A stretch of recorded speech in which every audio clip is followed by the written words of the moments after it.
بسم اللہ الرحمن الرحیم الحمد للہ رب العالمین والصلاة والسلام علی سید الانبیاء والمرسلین محمد صلی اللہ تعالی علیہ وسلم۔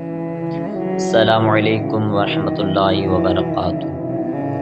پیارے دوستو، آج میں آپ کے سامنے ایک ایسے موضوع پر بات کرنا چاہتا ہوں جو ہم سب کے دلوں سے جڑا ہوا ہے اور شاید ہم سب کے لیے ایک آئینہ بھی ہے۔ میرے عزیزو، ہم سب روز اللہ تبارک و تعالیٰ سے مانگتے ہیں۔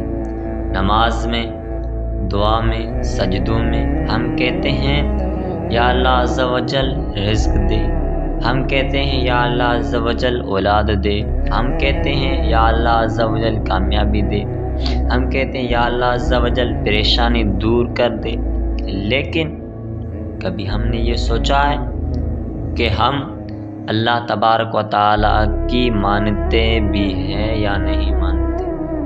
اللہ تبارک و تعالیٰ قرآن مجید میں ارشاد فرماتے ہیں ادعونی استجب لکم، تم مجھے پکارو میں تمہاری دعا قبول کروں گا۔ لیکن ساتھ ہی اللہ تبارک و تعالیٰ یہ بھی چاہتے ہیں کہ ہم ان کے حکم کو مانیں۔ ہم چاہتے ہیں رزق میں برکت ہو مگر حرام نہیں چھوڑتے، ہم چاہتے ہیں دعا قبول ہو مگر نماز میں سستی کرتے ہیں، ہم چاہتے ہیں دل کو سکون ملے مگر گناہوں سے توبہ نہیں کرتے، ہم زبان سے کہتے ہیں یا اللہ عز و جل میری دعا قبول فرما، لیکن عمل سے کہتے ہیں یا اللہ عز و جل میں اپنی مرضی چلاؤں گا۔ میرے بھائیوں اور بہنوں، دعا صرف مانگنے کا نام نہیں ہے بلکہ ماننے کا نام بھی ہے۔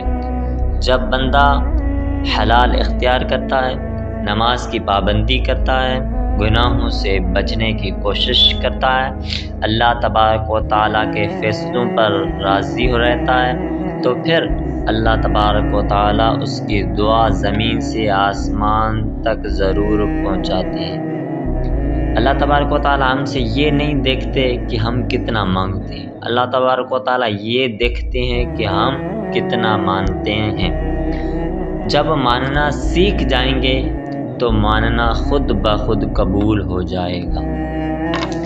آخر میں اللہ تبارک و تعالیٰ سے دعا کرتا ہوں یا اللہ عز و جل ہمیں صرف مانگنے والا نہیں بلکہ ماننے والا بندہ بنا دے، ہمارے دعاؤں کو بھی قبول فرما دے اور ہمارے اعمال کو بھی درست فرما لے۔ آمین یا رب العالمین۔ السلام علیکم ورحمۃ اللہ وبرکاتہ۔ اگر آپ کو یہ ہمارا ویڈیو پسند آئے تو اسے سبسکرائب کریں، لائک کریں، شیئر کریں اور دوسرے دوستوں تک بھی پہنچائیں۔